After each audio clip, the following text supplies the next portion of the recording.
गोरखपुर जिले के कैंट थाने के गोलघर स्थित ऑटोमोबाइल के व्यापारी के पेटीएम से उन्हीं के कर्मचारी ने धीरे धीरे 10 लाख रुपए अपने खाते में रिफंड करा लिया। रिफंड कराए गए रकम से आरोपी कर्मचारी ने डीजे खरीदकर अपना खुद व्यापार शुरू कर दिया। पुलिस ने व्यापारी की तहरीर पर केस दर्ज कर आरोपी अंकुश पासवान निवासी कुलई आमटौरा थाना गीटा को अरेस्ट कर लिया है। पुलिस ने गबन के पैसे से खरीदे गए डीजे को भी बरामद कर लिया है।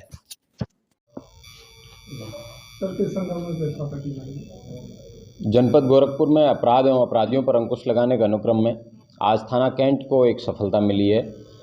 उल्लेखनीय है कि 19 नवंबर को रात को 11:30 बजे करीबन अपना अकाउंट चेक करने के बाद में एक वशिष्ठ नारायण पांडे नाम के एक व्यक्ति जो कि ऑटोमोबाइल की दुकान चलाते हैं, जो टायर वगैरह बेचते हैं, उन्होंने बताया कि उनकी दुकान पर काम करने वाला एक मुनीम जो कि कभी कभी सर्वर डाउन होने या किन्हीं कारणों से ग्राहकों से अपने पेटीएम के अंदर पेमेंट लेता था और वो पेमेंट बाद में सेठ के खाते में डाल देता था।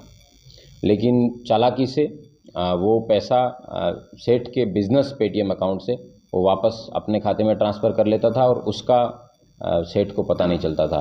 इस तरीके से इसने कुल 8,81,000 रुपये का गबन किया और गबन करने के बाद में इसने उसमें से 6 लाख रुपए का डीजे खरीदा है और उस डीजे को थाना कैंट पुलिस द्वारा बरामद कर आज दाखिल किया गया है और उस अभियुक्त अंकुश पासवान को भी गिरफ्तार किया गया है और उसको जेल भेजकर विधिक कार्रवाई सुनिश्चित की जा रही है।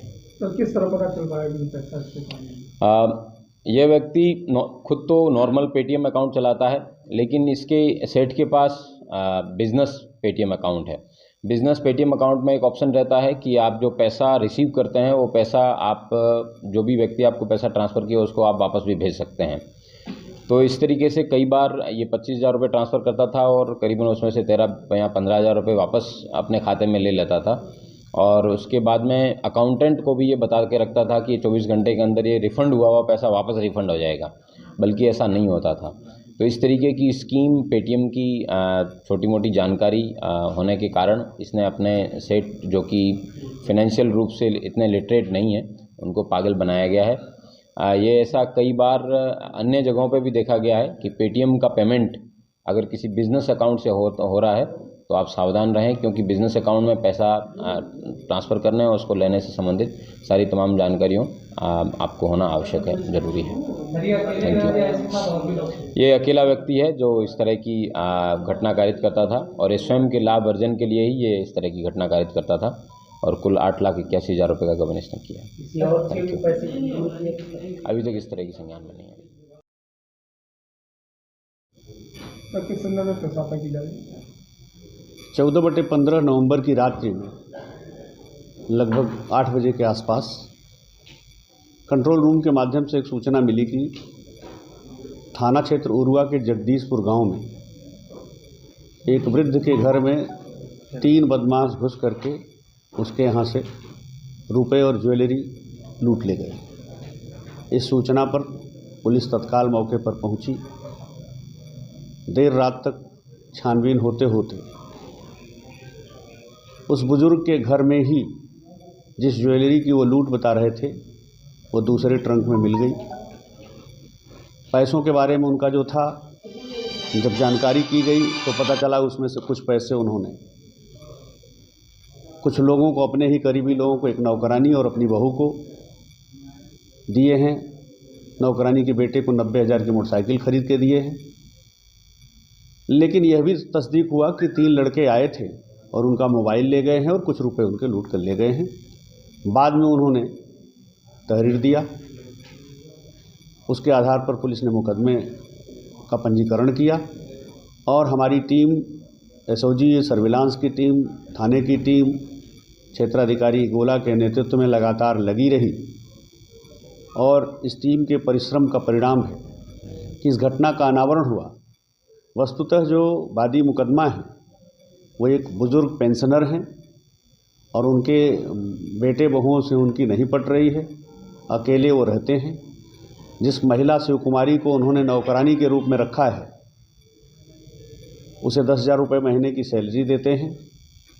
शिव कुमारी ने ही एक व्यक्ति अभिषेक के साथ मिलकर के ये षड्यंत्र किया और ये लोग पहले भी शिव कुमारी के बेटे के साथ बुजुर्ग के घर में आकर के पूरे घर की रेकी कर चुके थे।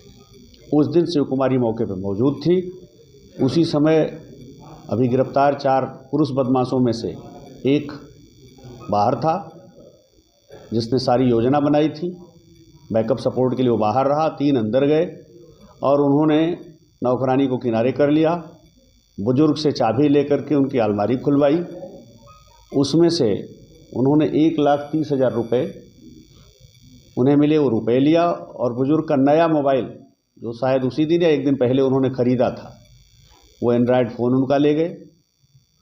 सर्विलांस और हमारी जो एसओजी टीम है, इसने अपने मुखबिरों के माध्यम से इस घटना का अनावरण किया। सारे अभियुक्त गिरफ्तार हो चुके हैं और माननीय न्यायालय के समक्ष अभी उन्हें प्रस्तुत करके न्यायिक अभिरक्षा में जेल भेजने के लिए पुलिस प्रस्तुत करेगी। सर पहला था कि क्या था कि इसके पहले भी और कब से क्या था? अभी इनकी क्रिमिनल हिस्ट्री और खंगाली जा रही है, लेकिन बड़ा सातिराना अंदाज से इन्होंने घटना किया था जिससे कि ये कहीं पकड़े भी न जाए और इस तरह से इन्होंने किया था। सर क्या बरामदगी हुई है? बरामदगी में इनसे वो मोबाइल बरामद हो गया है जो उस दिन उन्होंने लूटा था और रुपये 1,15,000 रुपये जो 1,30,000 गए थे उसमें से 1,15,000 इनसे बरामद हो चुके हैं। मोटरसाइकिल घटना में जो वहाँ जिस पे बैठ करके 3 घर के सामने तक गए थे जिसे देखा गया था वो मोटरसाइकिल और एक अन्य मोटरसाइकिल भी इसमें बरामद हुई है। वह भी जो बैकअप के लिए खड़ा था, ये उसकी मोटरसाइकिल है और वो वहाँ बैकअप के लिए उसके दोस्त की मोटरसाइकिल।